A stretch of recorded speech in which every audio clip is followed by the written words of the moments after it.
Hello and welcome to FitLab's Tips from the Bank, Volume 6. Today I'd like to talk to you about what's on the trainer, indoor trainer, and why they are so different than what's when you're riding outside. Now typically you might have noticed that while you're riding the wind trainer, your numbers will be a lot smaller than what they would be when you're riding outside. Usually we see a difference of around 5 to 10%. I guess on average around 8%, but it will vary between people depending on how much riding you do on the trainer, how adapted you are to the trainer and things like that as well. So possibly if you do most of your riding outdoors and now you've jumped on the trainer a lot, you'll see that your wattage is maybe upwards of 10% different. Now there's a few reasons why this happens, and obviously if you're using 1 power meter outside and then you're looking at your trainer wattage inside, then that's going to be a big factor, because all power meters are different. They're all measured differently, and they have different ways of calculating power, and also where they are in the drivetrain. So if you've got a power meter that's in the hub, it's going to measure lower than the one that you've got in the pedals or on the crank. So, and also the trainer, if it's measuring at the sprocket or the tyre, that's another further place, so more I guess friction losses and other things before it actually starts measuring the power. So there will be quite a big difference between types of power meters. So that's the first one. I did a blog post on that recently, so I'll share a link with that in there. So in the show notes I'll put that, so you can go and have a look for yourself. But typically you can see some quite big differences between the different types of power meters too. So assuming you're using the same power meter on the trainer as what you are when you're riding outside, so you've got a crank-based power meter and you're using the same bike, then we can assume those wattages are the same, so there's something else happening. And this is often because of a few things.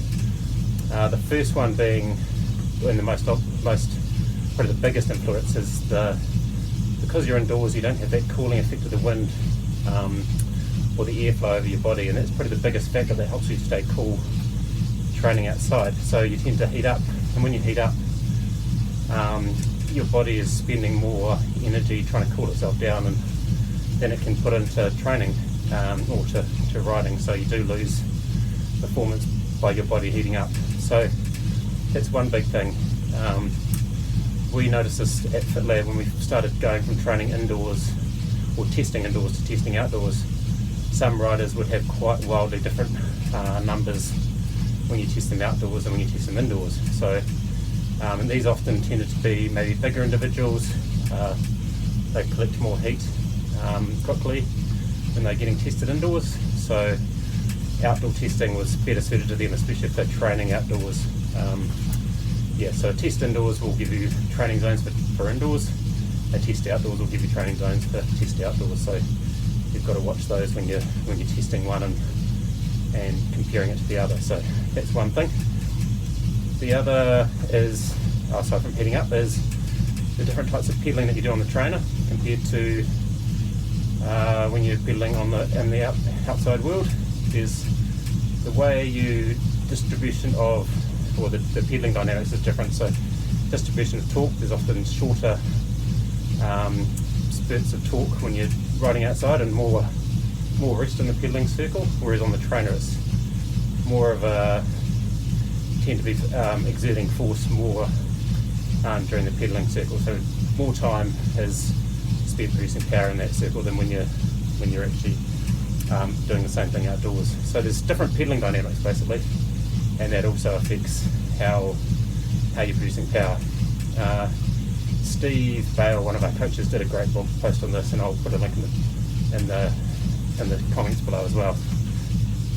The other thing too with regard to training indoors, often boredom and getting just sitting on the trainer for hours can decrease your motivation and your ability to produce power as well. So that can be another factor. So finding ways to keep yourself excited and motivated, whether it's watching movies or watching a Zwift or trying to achieve something while you're riding indoors, it can be a big motivator to help you achieve those numbers. But when you're outside, often you find it easier to hit a hill hard or to compete with someone else. So that's another reason why it might be getting better numbers outdoors.